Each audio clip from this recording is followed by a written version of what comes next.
The man known to history as Walt Disney was born on the 5th of December 1901 in the Hermosa district of the city of Chicago in Illinois in the United States. His father was Elias Disney, the son of Irish immigrants who had first settled in Ontario in British Canada in the early 19th century. Elias's family had moved to California in the 1870s in a belated attempt to profit from the state's gold rush. They soon abandoned that plan and accepted an offer to become farmers in Kansas. There, young Elias attempted to work as an orange farmer for a time, but this endeavor failed and he was soon on the move again, working numerous jobs through the late 1880s and 1890s, notably on the railways. Eventually, he settled in Chicago and became a building contractor there. Walt's mother was Flora Call, a woman of English and German heritage. She had been a student at a school in Kansas where Elias had briefly filled in as a teacher for his sister. They quickly started a relationship and were married in 1888. They would have 5 children altogether, of which Walt was the 4th. The eldest was Herbert, born in 1888, followed by Raymond in 1890, and then Roy in 1893. It was a long gap before Walt was born in 1901, and then a daughter, Ruth, finally arrived in 1903. The Disney family continued to move frequently during Walt's youth. In the mid-1900s, a neighbor living near them on Tripp Avenue in Chicago had his barn broken into and robbed, following which Elias, a pious conservative Christian, decided he did not want his family growing up in a city where criminality was so common. They moved to a 40-acre farm outside the town of Marceline in the state of Missouri, where one of Elias's brothers already lived. There they grew fruit and cereal crops, but it was a tough life, and Walt's older brothers, Herbert and Raymond, soon left and headed to Chicago looking for work. In 1911, the family moved again, this time to Kansas City, where Elias had acquired the delivery rights to the local newspaper, the Kansas City Star. Walt and his brother Roy consequently spent the years that followed getting up shortly after 4 a.m. to begin the newspaper delivery runs before heading to school for a long day. Walt's grades suffered both from this itinerant youth and the manner in which work distracted him from his schooling. He had developed a liking for drawing, though, and was soon attracted to producing cartoons and cartoon-like characters. It would be the making of him in the long run. Disney was growing up during a period when the very nature of popular entertainment and children's entertainment was changing profoundly. Throughout history, there have been forms of entertainment which a spectator endeavors. A small group of people perform in some way, and a larger group of people watch and are entertained by what they see. This had always been a live-action form of entertainment, whether it was dramas or comedies being performed in theaters or circuses moving from town to town to entertain people within them. One of the most famous of all at the turn of the century was Buffalo Bill's Wild West show. But things were changing during Disney's youth.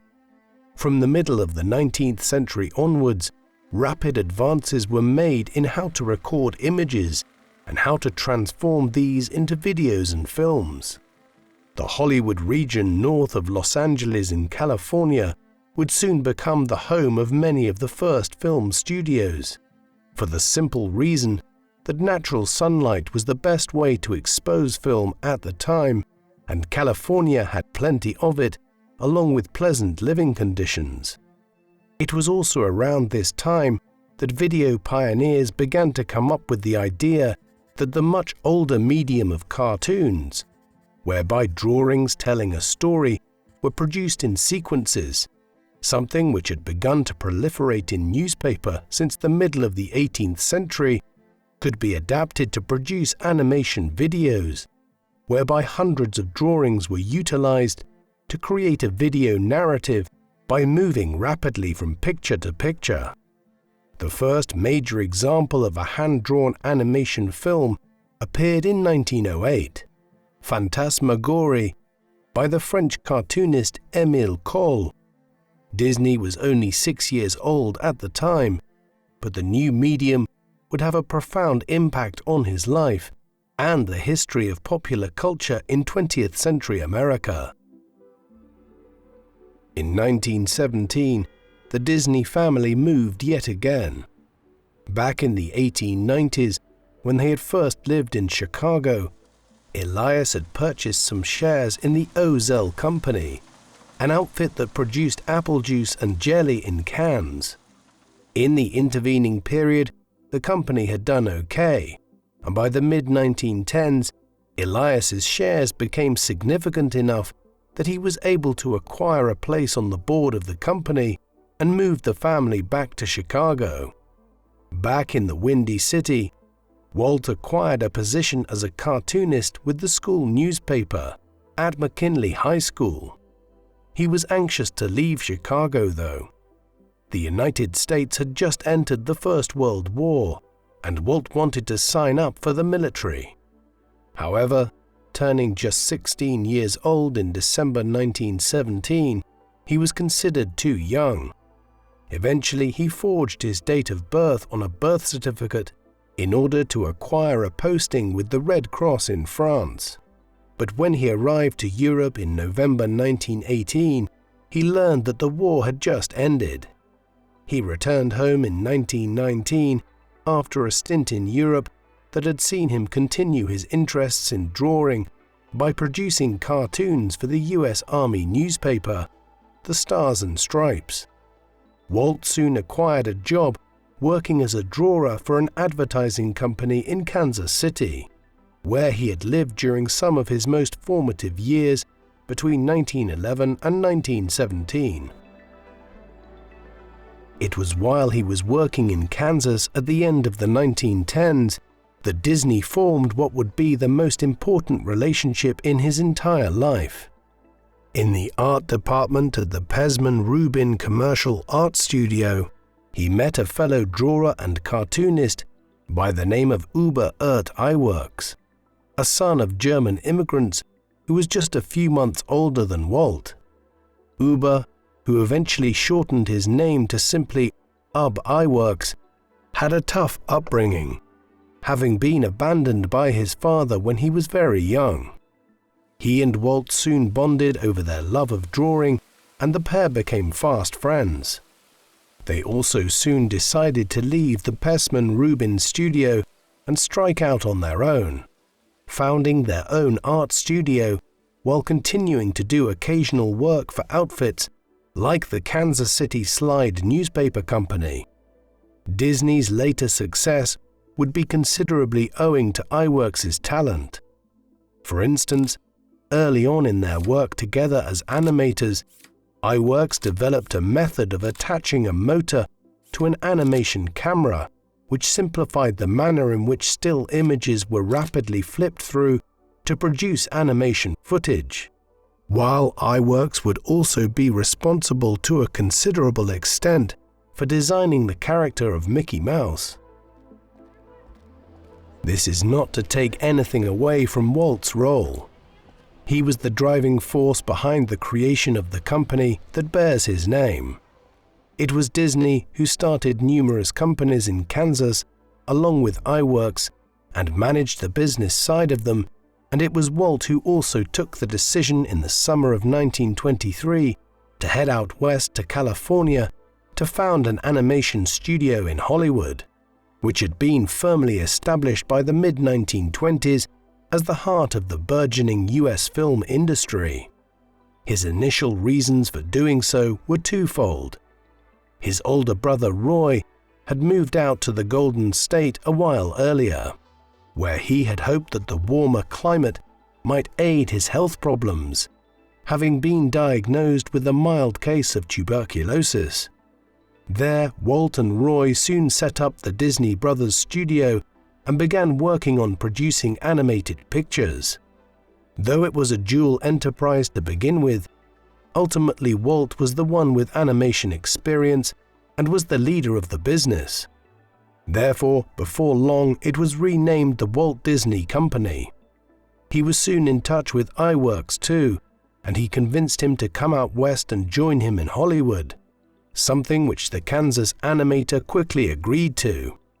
The company stayed afloat early on by producing the Alice comedies, a series of short films that interspersed live-action footage with cartoon animations.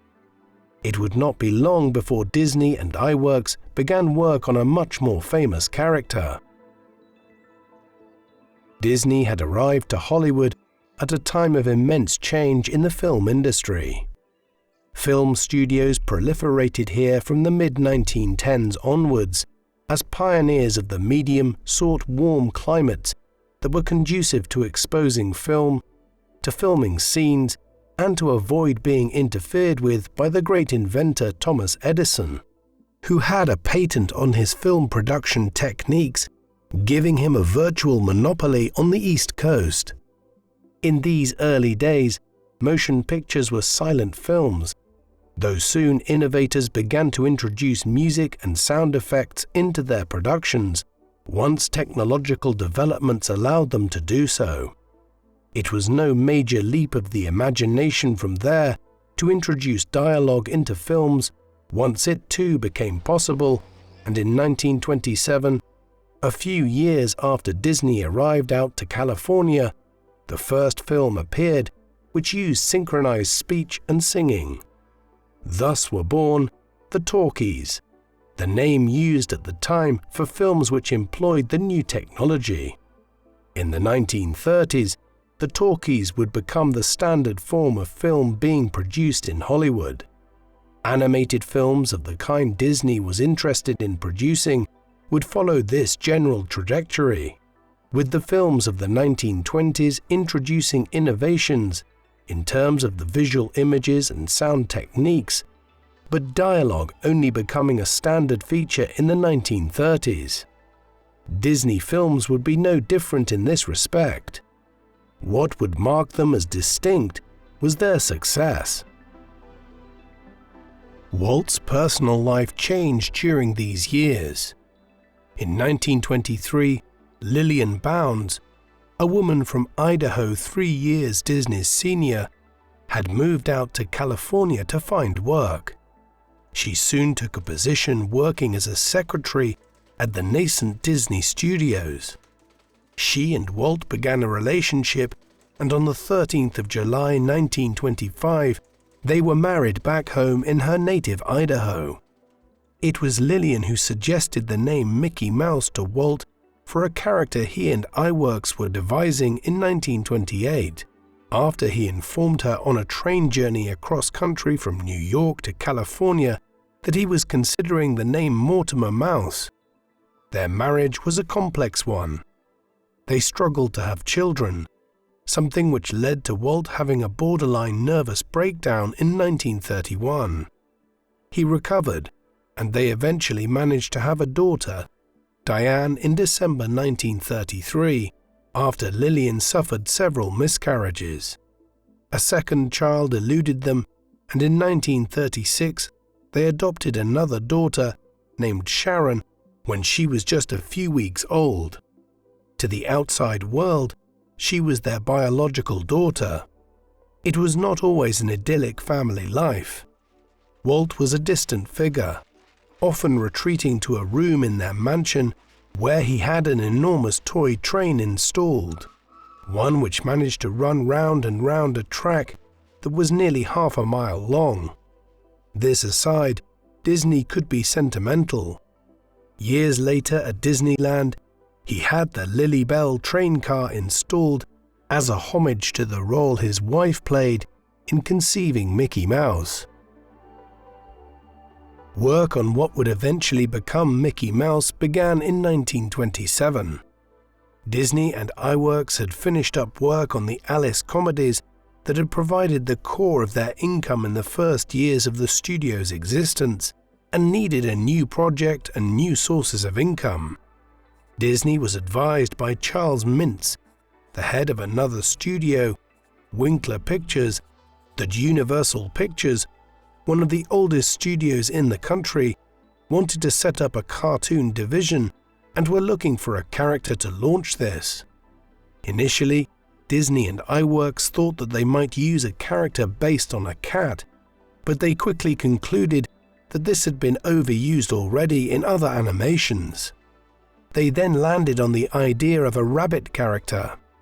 The result, after a few weeks of work, was the birth of Oswald the Lucky Rabbit, a black and white walking rabbit who was a prototype for what became Mickey Mouse before long.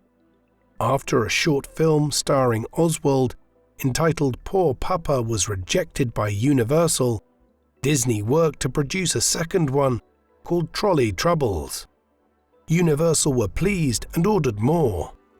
Eventually, 27 short films featuring Oswald would be produced, netting Disney a handsome income from Universal, which placed the young studio on a decent financial footing. By then, the studio's staff had swelled to 20 people, while Walt and Roy Disney and iWorks proved themselves to be good business people. The Disneys invested some of the profit in an oil drilling business.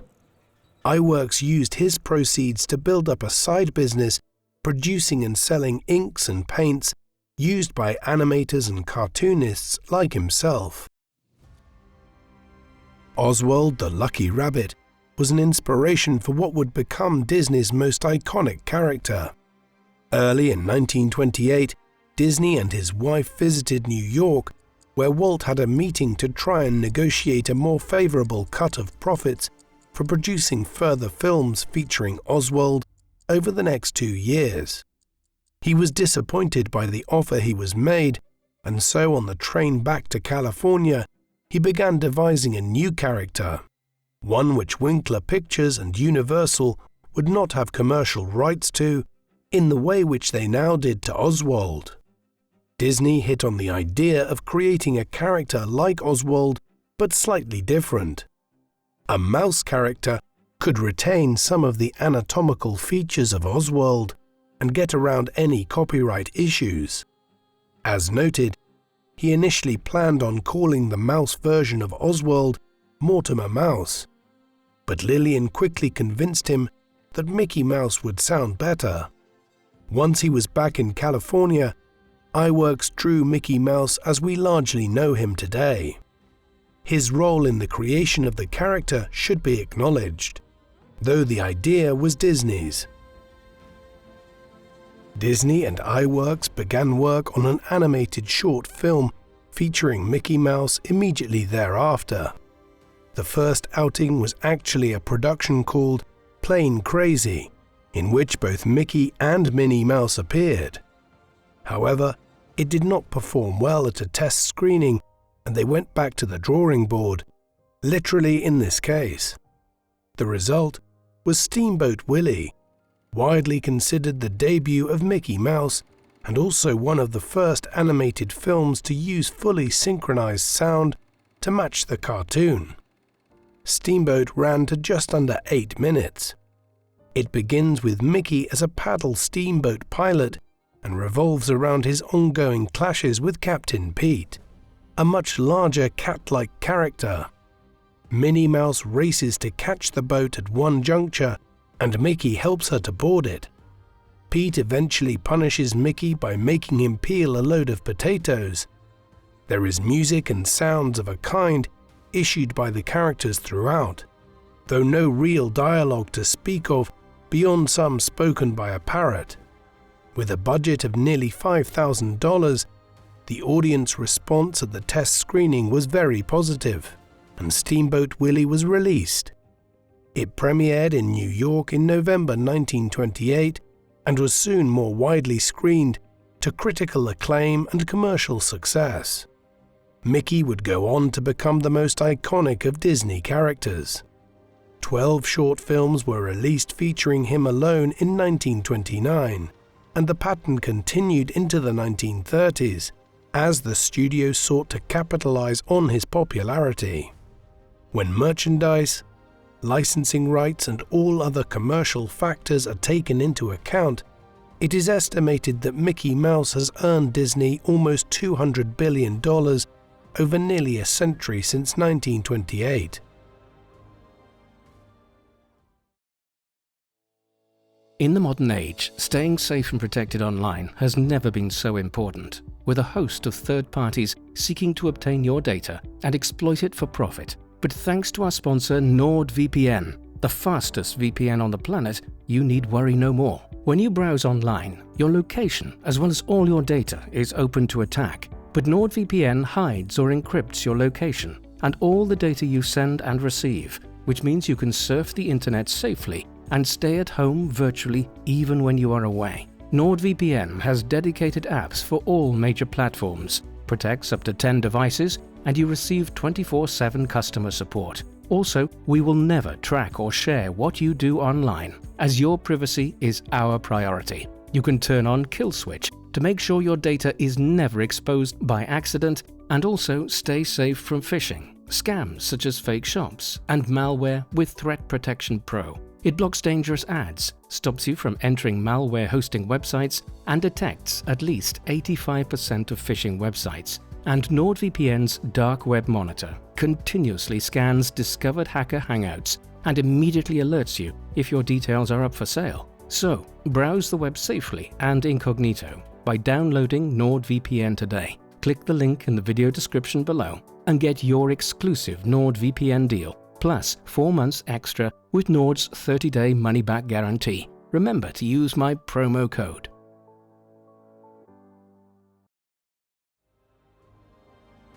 In 1929, Disney began working on a new range of animated shorts known as the Silly Symphony cartoons. These were originally conceived as short and funny animated videos that would accompany individual songs. However, before long they were expanded into longer versions. Some 75 Silly Symphony films would be produced by Disney in the decade between 1929 and 1939. One above all others stands out: Three Little Pigs, which Disney released in 1933. Notably, in this case, Disney did not produce original characters. Indeed, iWorks had left Disney altogether and gone out to work on his own in 1930, after a falling out between him and Walt. Disney was not an easy man to get along with, and his brusque attitude towards iWorks as an employee, despite the fact that UB was clearly integral to the early success of Disney, had led to a rift. Instead of using characters which iWorks had helped create, The Three Little Pigs was based on a fable dating back to at least the middle of the 19th century. It was part of a new pattern whereby Disney would draw on old fairy tales and folklore for material, re-imaging tales from the medieval and early modern eras in new ways suitable for children. Three Little Pigs cost $22,000 to make, but it grossed approximately $250,000 and won the Academy Award in 1934 for the Best Animated Short Film. With the success of The Three Little Pigs and other short films produced by Disney in the late 1920s and early 1930s, Walt began to conceive of a project to produce a feature-length animated film for the first time. He began sounding out the idea to other senior staff members and then looked for a story that could form the basis for the project.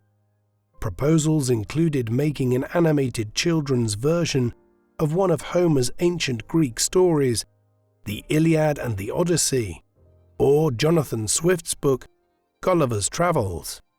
Disney, though, eventually settled on a film version of Snow White and the Seven Dwarfs, a story which first appeared in its modern form in the first volume of collected fairy tales published by the Brothers Grimm in Germany in 1812. but which drew on earlier folktales from Central Europe. A live-action silent film adaptation of the story had already been released in 1916. Disney now decided on an animated version. In preparation for its release during the Christmas holidays in 1937, Disney himself appeared in a trailer in which he introduced the characters of the Seven Dwarfs. When it was released, it became an enormous success, grossing over $8 million by the end of 1938, a sum which made it the most financially successful animated film, adjusting for inflation, until the release of Aladdin in 1993. Disney was awarded an honorary Oscar by the Academy of Motion Pictures in 1939 for the film, with the Academy stating that the award was bestowed in recognition of Snow White constituting, quote, a significant screen innovation which has charmed millions and pioneered a great new entertainment field for the motion picture cartoon. Walt would follow up the success of Snow White by next adapting Carlo Collodi's 1883 children's novel, The Adventures of Pinocchio, for the screen. Released in 1940 simply as Pinocchio, the story is relatively well known. However, Disney adapted the original quite significantly. The story, as written by the pseudonymous Carlo Collodi, a pen name adopted by Carlo Lorenzini, is a satire of European society in the second half of the 19th century and the perils of industrialization. Pinocchio is also not a very nice character in it. For instance, in the original, Pinocchio kills the character of Jiminy Cricket early on in the story by throwing a hammer at him. Geppetto, the kindly carpenter who fashions Pinocchio out of wood, is a much more put-upon character, one who is immediately kicked by the puppet when he comes to life. He later sells his only coat to buy Pinocchio some school books, only for Pinocchio to sell these on his way to school, which he does not attend. Disney sanitized the story, making it much more family-friendly. Jiminy Cricket becomes Pinocchio's friend, for instance, rather than a character that briefly appears at the start and is murdered by Pinocchio. Lorenzini's message was completely lost in Disney's rendering, but the film was a critical success, becoming the first animated film to win Academy Awards, in this instance in the music categories. It did not perform well commercially though, in large part because the Second World War had broken out in Europe by then, and while the US was still neutral, the economic impact was being felt in America immediately. There were some questionable decisions made by Disney during these years, leading up to and during the Second World War, that erupted in Europe in 1939. In December 1938, a party of Germans, which included the notorious director Leni Riefenstahl, was allowed into Disney Studios and given a tour of the facilities. She was the director of both Triumph of the Will and Olympia, two films which appeared in 1935 and 1938, showing the Nazi rallies at Nuremberg and other Nazi events. They were clearly propaganda pieces for the regime, though the extent to which Riefenstahl was a committed Nazi or simply a film director pursuing her craft through the established regime in Germany has been debated ever since. Her visit to Disney occurred just a few weeks after international newspapers had been filled with reports about the Kristallnacht, the night of the broken glass, when thousands of Jewish homes, businesses and synagogues had been attacked throughout Germany and Austria on the orders of the Nazi regime on the night of the 9th of November 1938.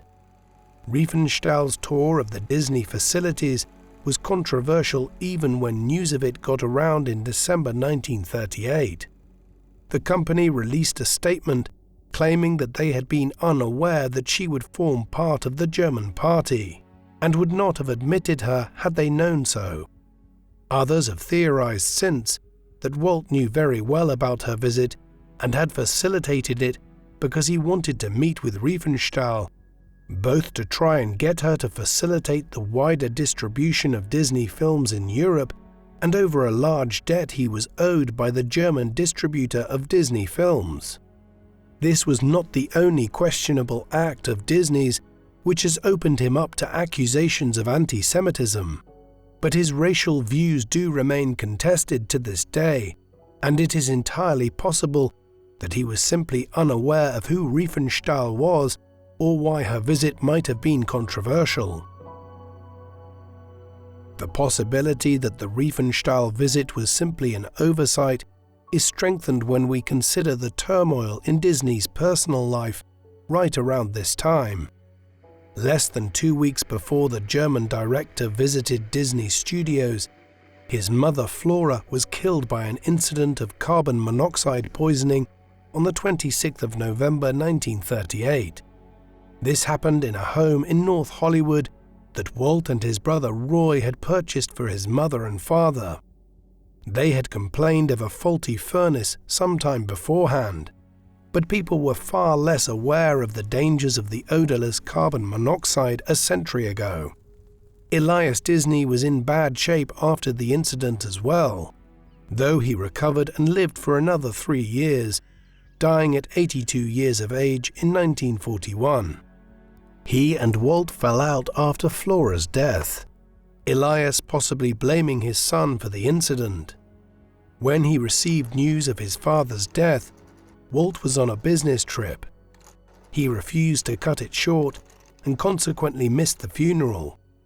The death of his mother at 70 years of age, and under circumstances in which Disney seems to have partially blamed himself for buying them the house where Flora was killed not long afterwards, impacted badly on him. Those who knew him personally commented later on a harder edge to Disney after the incident, while it has also been suggested that the lack of female mother-like figures in many Disney productions of the 1940s, 1950s and 1960s reflect some unresolved issues in Walt concerning his own mother's passing. As noted, the Nazis were becoming increasingly inflammatory in their behavior in Europe by 1938. In 1939, this came to a head following the German invasion of Poland, when Britain and France declared war. The United States did not immediately enter the Second World War, though President Franklin Delano Roosevelt was committed to providing Britain with as much aid while remaining as neutral as possible. It was not until the attack on Pearl Harbor in Hawaii by Germany's ally, the Empire of Japan, that the US entered the conflict directly in December 1941. These years created some business difficulties for Disney. While the US was not a direct participant in the conflict for over 2 years after it began, the disruption to the world economy forced the US government to tighten its belt fiscally. This had an impact on ordinary cinema goers, and this impacted on Disney's bottom line. The European market was completely devastated as well. What compounded matters was that Disney Studios was set for an over-the-counter share sale in March 1940, a precursor to the wider IPO and stock market floating of the company in 1957. In advance of the over-the-counter share sale in 1940, Disney introduced a wide range of labor reforms at the company to reduce expenses. Staff were not happy. Many were made to sign documents saying they were working 40-hour weeks, when in reality, they were working significantly longer hours, while they were also annoyed by the lack of credit they were receiving for their animation work.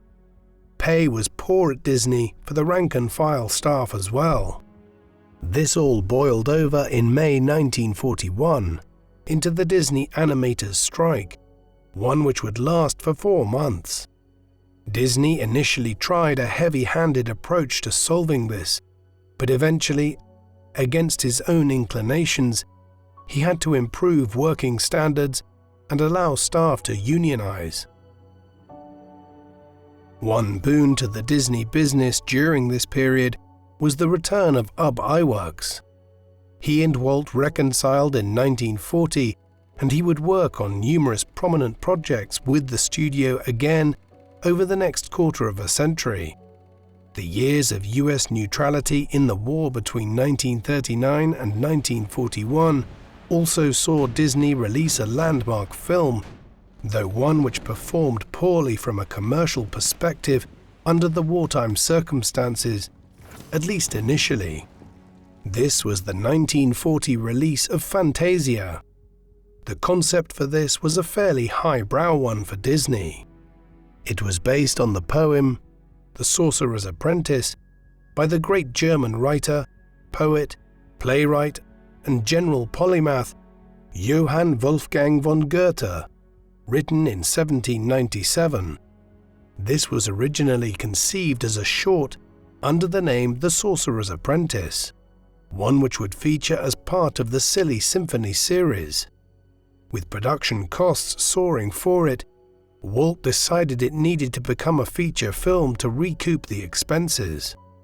Thus was born Fantasia. The film would feature Mickey Mouse as the Sorcerer's Apprentice and was essentially an animated opera, one in which classical compositions by composers like Johann Sebastian Bach, Igor Stravinsky, and Ludwig van Beethoven were performed by Leopold Stokowski and the Philadelphia Orchestra. Running to around 2 hours, Fantasia is now considered a masterpiece of early animated film. Stokowski was awarded an honorary Academy Award for the soundtrack and Disney for the film for the unique blending of classical music with the work of Goethe, all through the prism of Mickey Mouse. The limited commercial success of Fantasia, despite its critical acclaim, and the difficulties with his staff that Disney encountered in 1940 and 1941, made it clear to Walt that he would need to change course to some extent amidst wartime conditions, especially so after the US entered the conflict directly. Indeed, the situation was quite drastic. Fantasia had cost $2.3 million to make, and other expenditure was rising after the strike.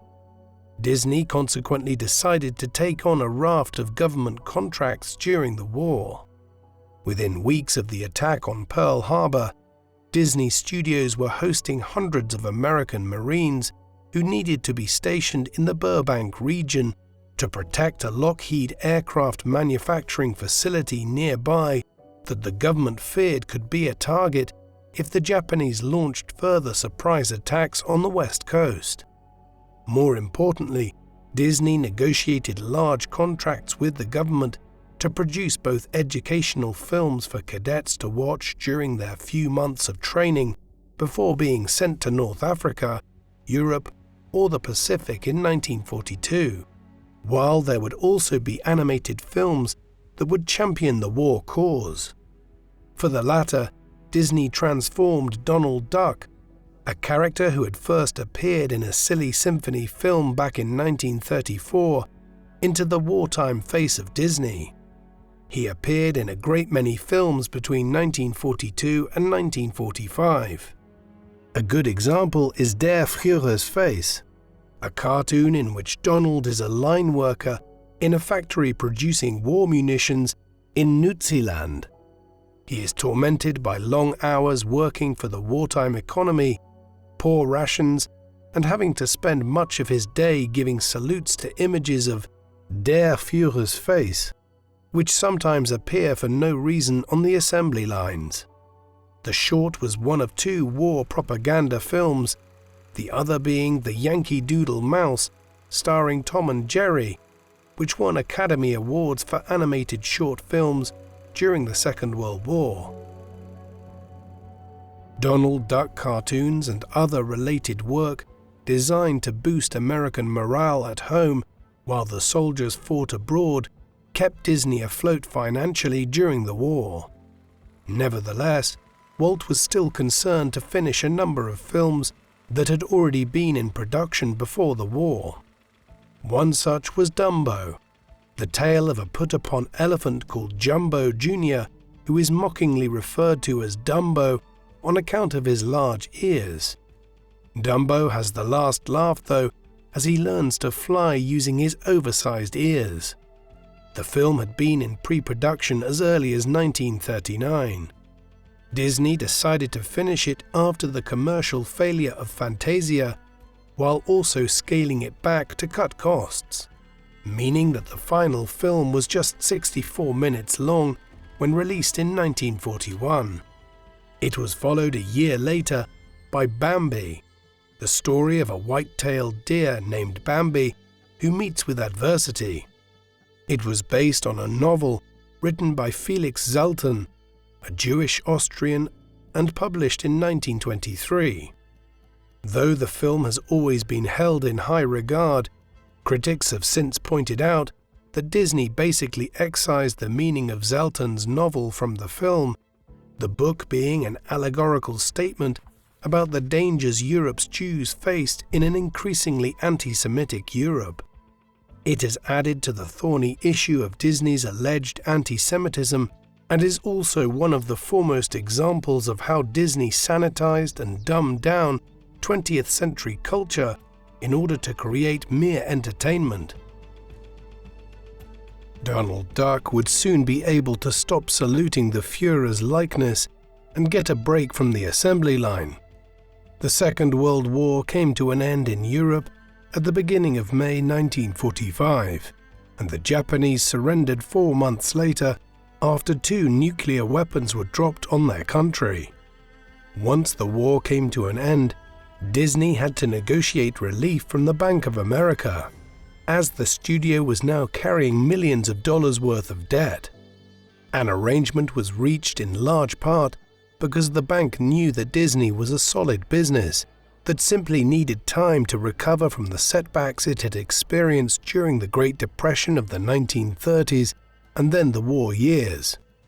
A comparative lull followed in Disney's output as Walt and Roy focused on producing a number of live-action nature documentaries and other features of that kind which were cheap to make and that could turn a decent profit.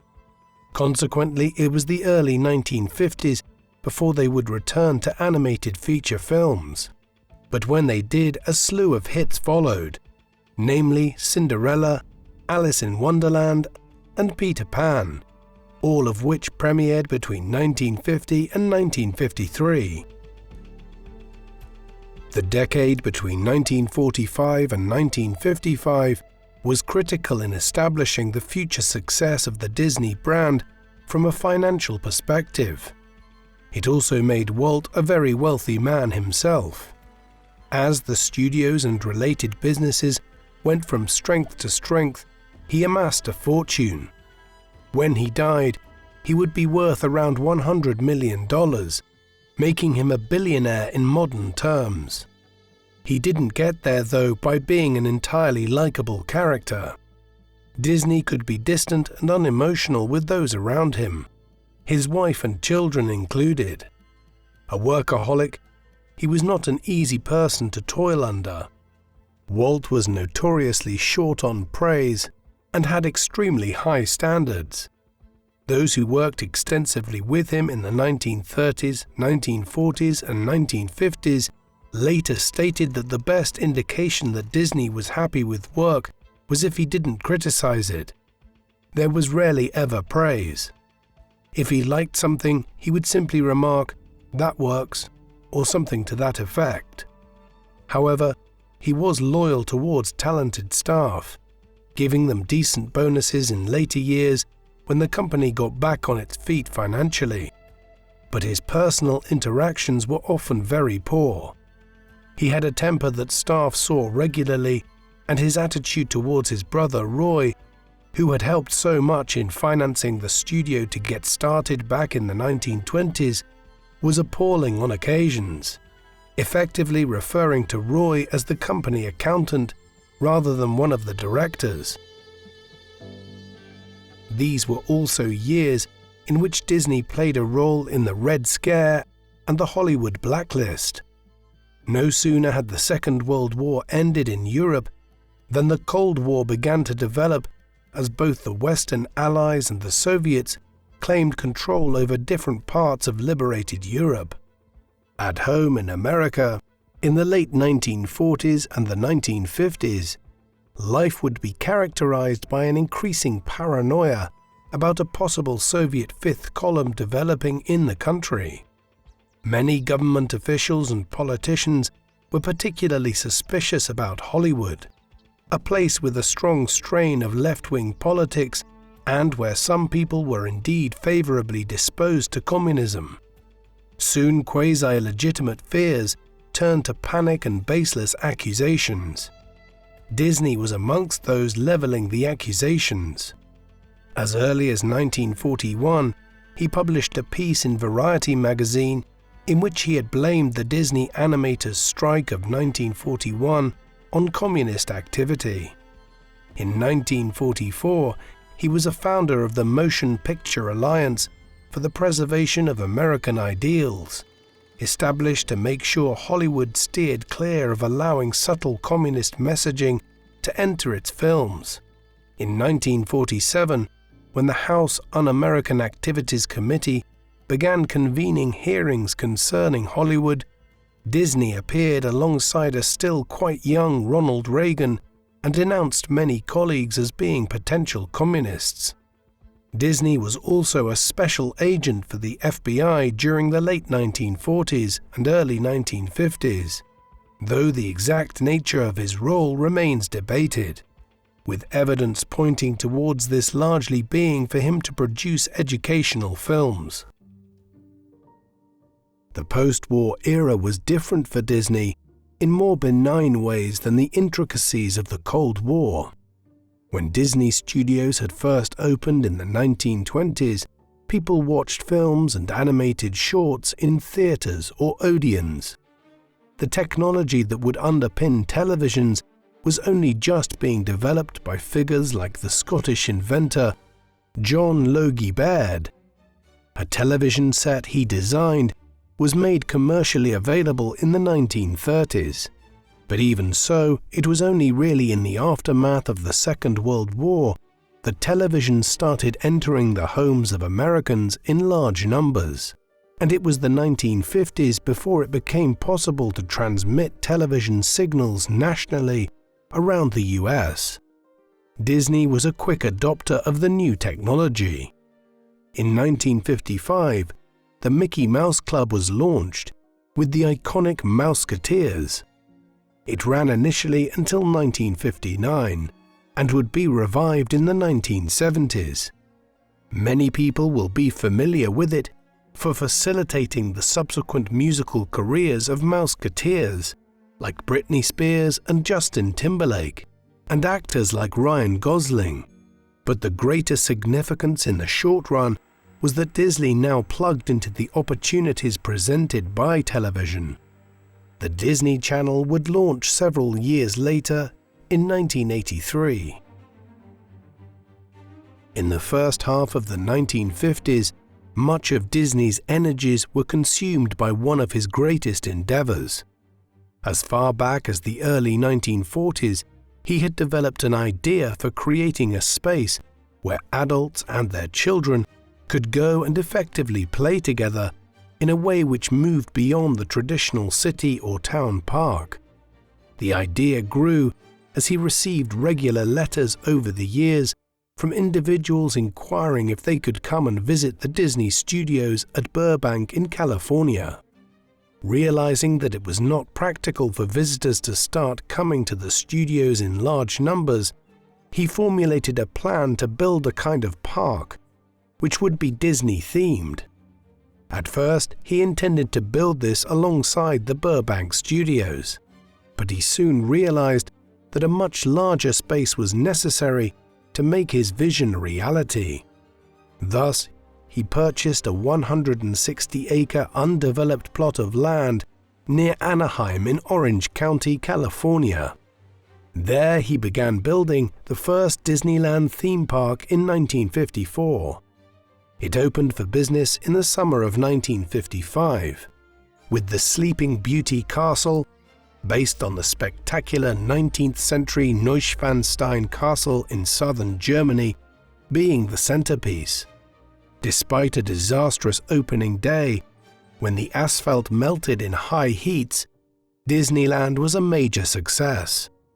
When the leader of the Soviet Union, Nikita Khrushchev, visited the US on an extended state visit in 1959, one of his few requests was that he wanted to visit the Californian theme park, a request that remained unfulfilled as security issues could not be resolved.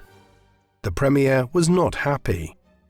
During an angry outburst, when he was informed of the decision, he stated, quote, "For me, the situation is inconceivable.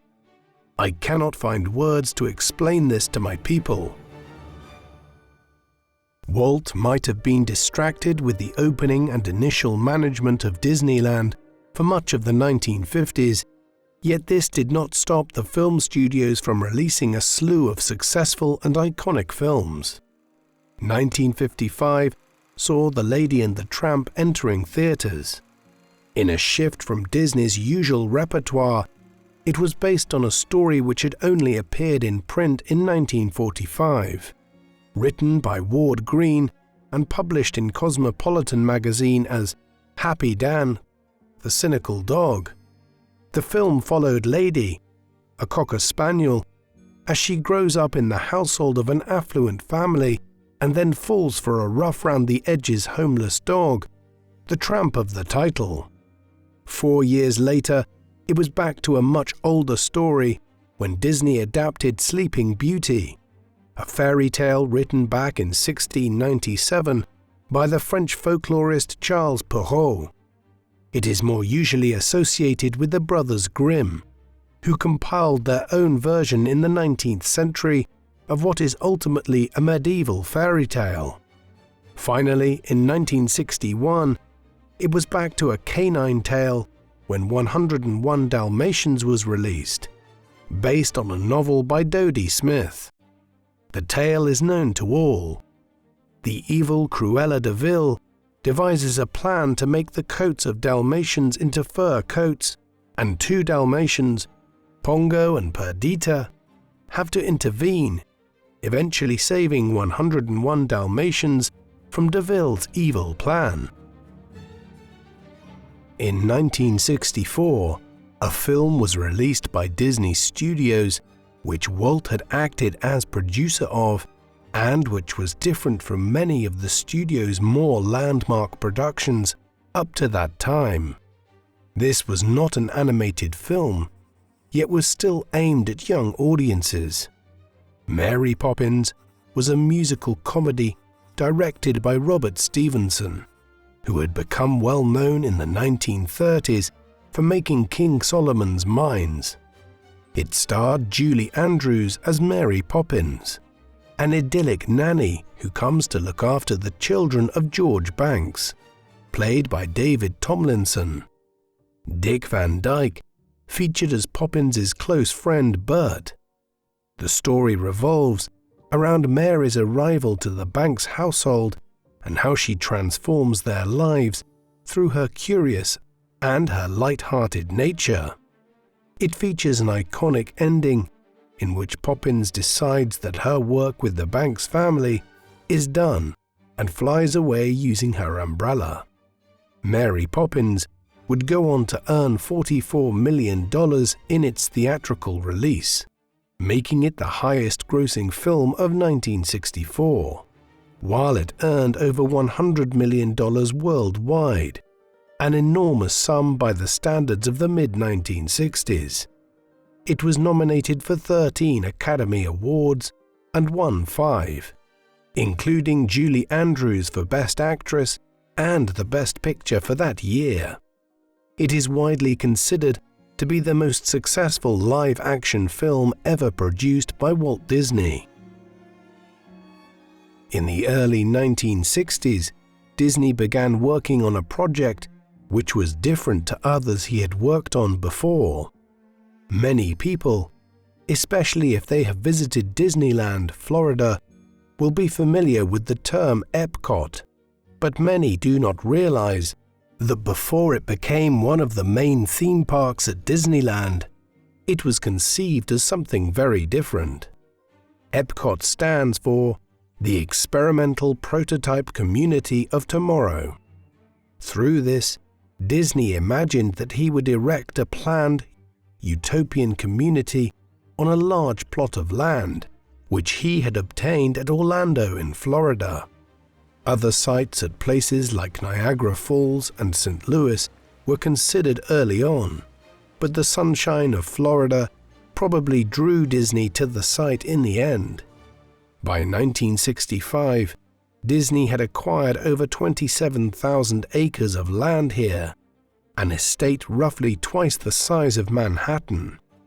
He planned to build his utopian city here, one which would be surrounded by a giant dome and that would have a public transport system based on a monorail and a city center, major elements of which would be a giant cosmopolitan hotel and a convention center. Greenbelts would then lead out into residential areas, with Disney incorporating the post-war fascination with the suburbs to his planned community. Everyone would be employed at Epcot, and everyone would have their homes updated with the latest technologies when they became available. The catch was that this would not be a democracy of any kind.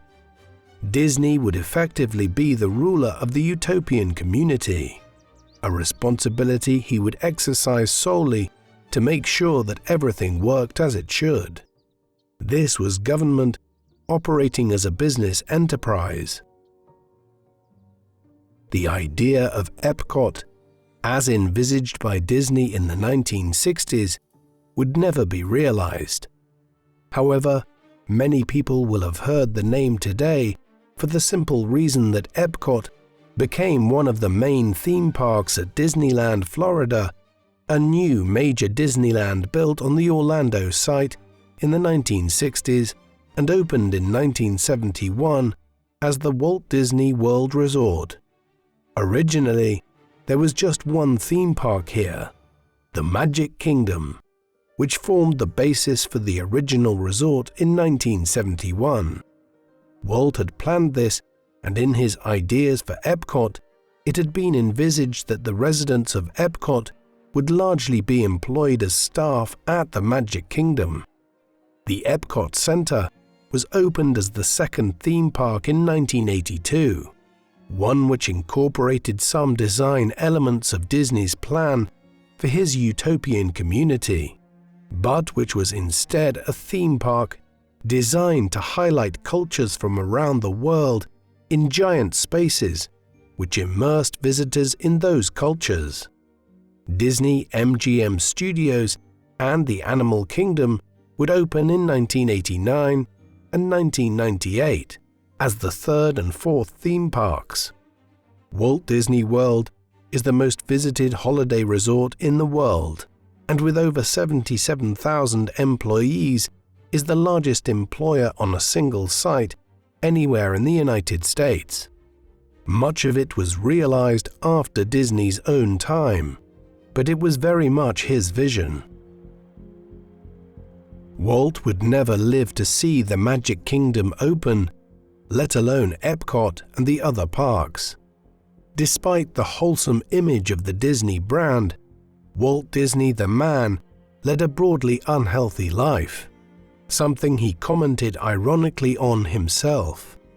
In particular, he was a chronic chain smoker, something which was made worse by his preference for unfiltered cigarettes. The habit caught up with him when he was in his mid-60s. His breathing had been going downhill for years, and he eventually sought medical advice in 1966. He was soon diagnosed with lung cancer. Although the use of radioactive cobalt therapy had been introduced in the 1950s, lung cancer was still far less treatable in the 1960s than it is today. In any event, Disney's case was terminal, by the time he was diagnosed. Within a few weeks, he was so poorly that he was sent to hospital, from which he would never return. He died there on the 15th of December 1966, just over a week after turning 65. Another Disney classic that he had been working on in his final years, The Jungle Book, an adaptation of Rudyard Kipling's novel, was released a few months later in 1967.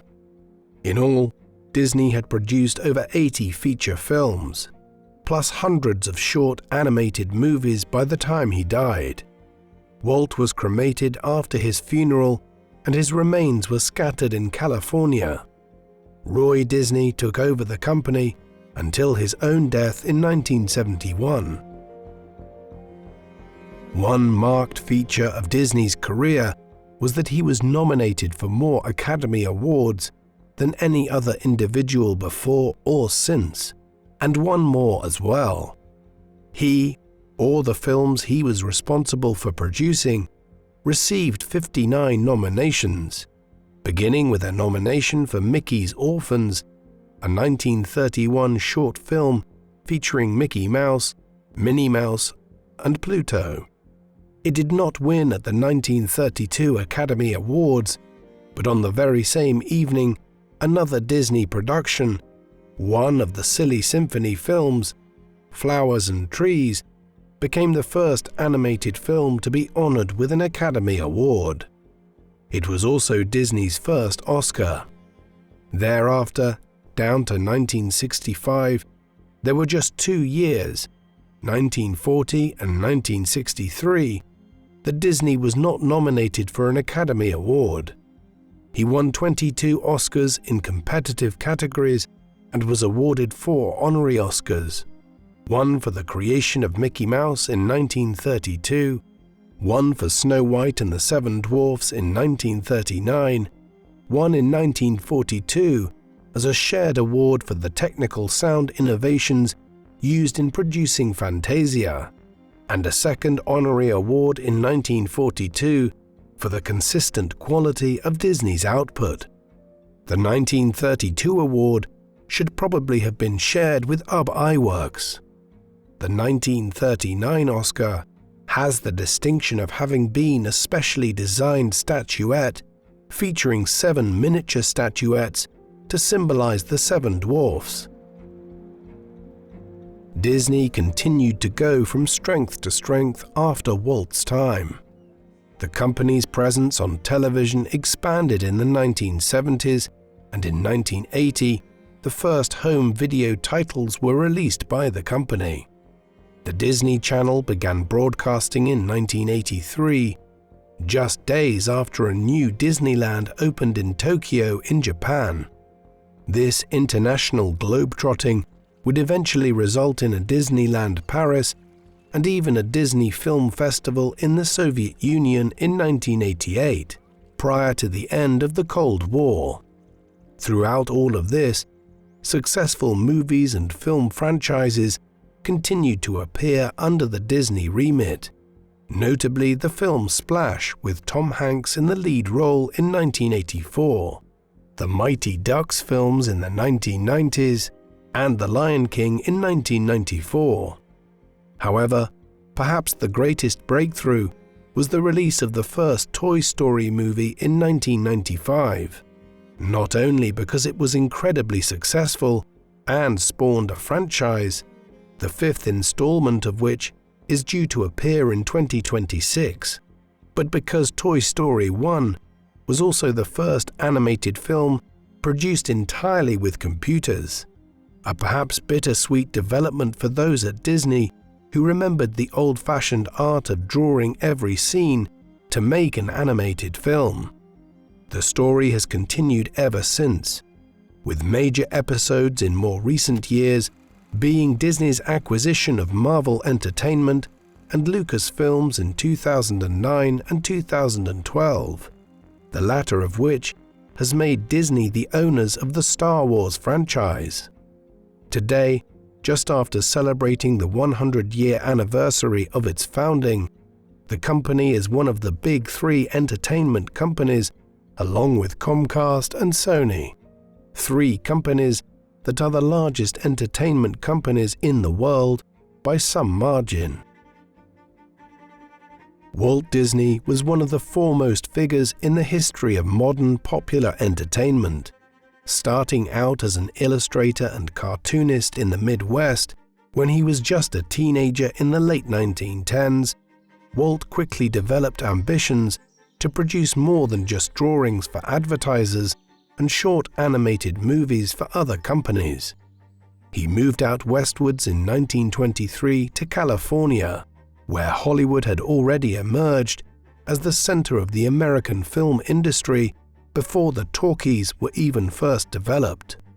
There he set up what would become the most successful animated film studio in Hollywood history, one which produced some of the most iconic children's characters of the modern age: Mickey Mouse, Donald Duck, and Goofy the dog, while also reimagining a whole slew of fairy tales collected in the 19th century by the Brothers Grimm and other folklorists, as well as more modern books into films like Snow White and the Seven Dwarfs, Fantasia, and Cinderella.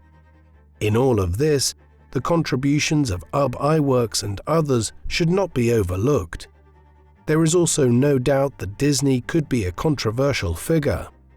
His decision to allow Leni Riefenstahl to visit his studios in 1938 certainly displayed poor judgment, and he was an often unpleasant character himself in his personal relationships. It should also be noted that Disney's output under him represented something of a dumbing down of American culture. Bambi, for instance, was completely shorn of the political message of Felix Salten's book, while Disney's production of The Jungle Book has created the impression that it was Kipling's defining work, whereas in reality, the 1901 novel Kim is Kipling's masterpiece. These issues aside, Disney was a visionary, as his plans for Disneyland and Epcot later in his life demonstrate. Visionaries are not always easy individuals to know on a personal level, but they can often end up leaving an indelible mark on the world, something which Walt Disney surely did.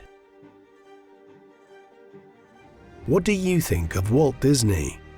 Was he simply what he appeared to be, an entertainer who produced some of the most iconic children's stories of the modern age, or do some of the revelations about his politics and character detract from his legacy, and has the Disney image been tarnished in other ways by corporate greed? Please let us know in the comment section. And in the meantime, thank you very much for watching.